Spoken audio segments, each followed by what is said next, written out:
Sorry to interrupt your broadcast, but breaking news. A woman named Mrs. Dover has gone missing.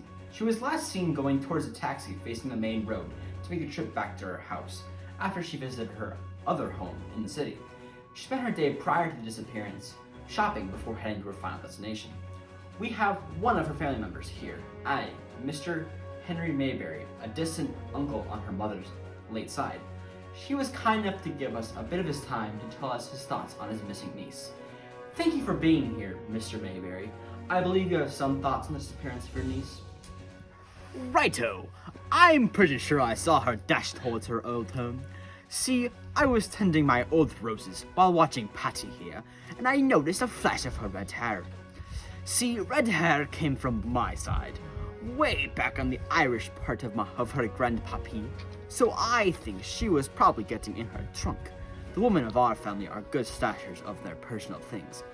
Blimey, I wouldn't know what is in that chest. I haven't been in that house in a long time. Her roses are a mess, though. Drives me crazy. Thank you for your time.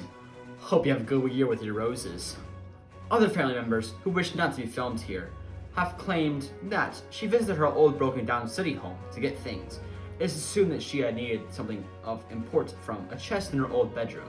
Miss Doubtfire, her 3 times removed cousin on her father's side of the family, led the Bobbies to the old house where a note was found on the old bed where she used to sleep. The Bobby on the scene, one Mr. Telonu, was there with Mrs. Doubtfire. Mr. Telonu, thank you for being here today. Can you tell us anything about this mysterious note that was left? Well, the first side trouble was the note. The note had no origins, no source of author.